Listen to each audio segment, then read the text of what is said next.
Morning, how are you? Great, how are you doing? There you go. As a doctor and medical reporter for KOAT News, I've been keenly aware of the impact nutrition has on academic performance. Every day I try to bring these kinds of stories to life for viewers of Health Beat on KOAT. But recently my daughter Jenny got involved in policy and economic issues around nutrition and education, and that really opened my eyes. For example, in New Mexico, nutrition for kids doesn't start at school. It starts here, at the Roundhouse, where legislation was recently introduced for funding for breakfast, served after the school bell rings. The day after Memorial Day, but it's only... This is Dolores Gonzalez Elementary School, and this is Principal Dora Ortiz. Did you... And what is the story again here? This is on no decision on the breakfast bill. The new governor's, it says free meal would be served in low-income elementary schools. Is that but good? It has not been signed. Good idea? Great idea.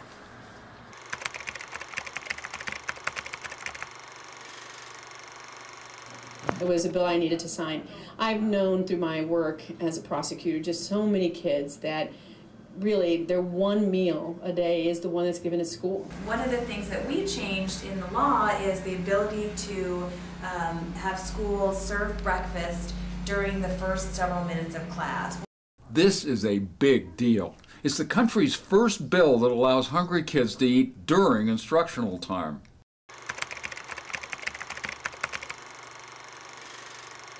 New Mexico is not a very rich state, and many schools, a lot of families depend on the schools for breakfast and lunch. A lot of these schools, the parents are really hovering around the poverty lines.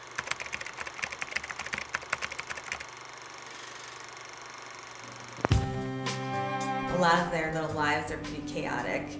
Many people think back to the days of Donna Reed when the family's sitting around the breakfast table and the father's reading the newspaper and then they run out the door to the school bus, and that's just not the reality.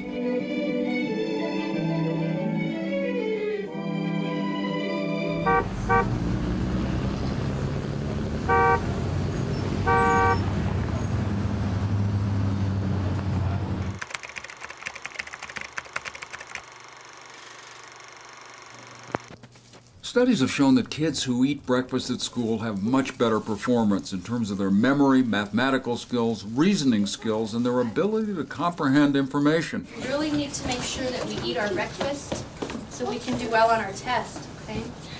We don't want our brain to get tired. If we don't have any breakfast, how are we going to have our brains working? If they don't have breakfast, they don't perform well, they don't feel well, and they don't do well in school. Before we had breakfast in the classroom, we kept extra things in the cabinets, so when the kids came to us in the morning, we would sit them down here and give them a little bit of breakfast. They could go back into class and be able to think and function.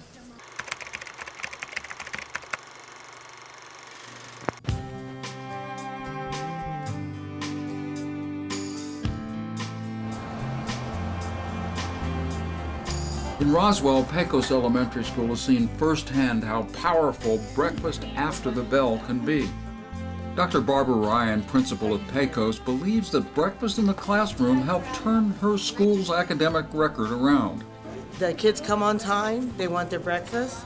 We have fewer tardies, fewer tummy aches in the morning because they're not hungry. But the breakfast in the classroom program, everybody gets breakfast. So we know our students are getting a good breakfast and a good lunch. And that's been real important to our students. And our grades have gone up, our scores have gone up. So it's a win-win program.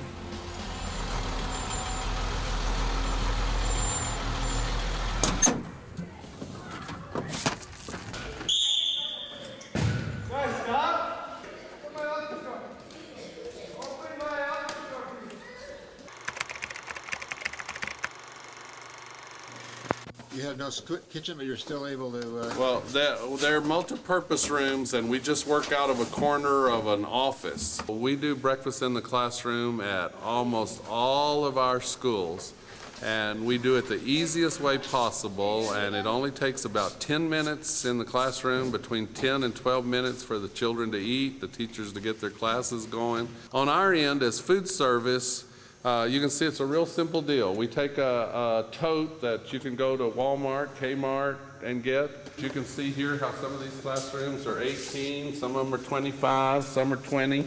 I was surprised to learn how easy this could be. They don't even have a kitchen at Pecos, but they sure have a good, healthy breakfast for the kids. What do we got for breakfast? It's a burrito. It's an egg and potato burrito, homemade. They got potatoes, egg, cheese, green chili. So this here may be the only meal that these children get from the time they left here yesterday at noon. Is it messy at all? No, none at all, none at all. Even when they have cereal, it's there. Kids are pretty well clean about everything that they do. Yeah, now there's not too much to clean up at all.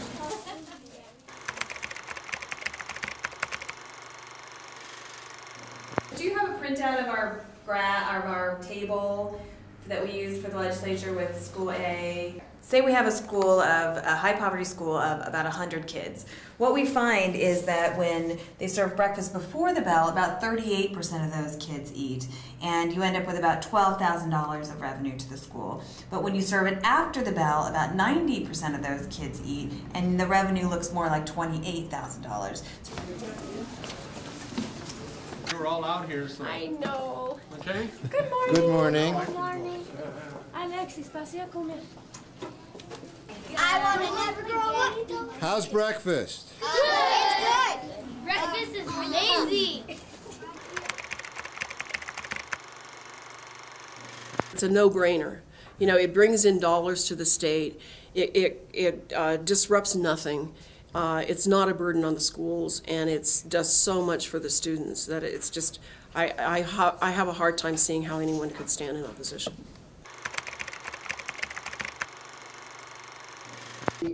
I'm not the only one who's excited about making sure kids get a good breakfast at school. I can tell you, as a doctor and as a father, you want the kids having breakfast. It improves their performance in school, makes them more willing to play sports and be physically active, but most importantly, it helps build mental resilience. And it keeps them thin so they don't carry around the obesity that's become a scourge of our nation. So remember, you've got to have breakfast to be who you can be.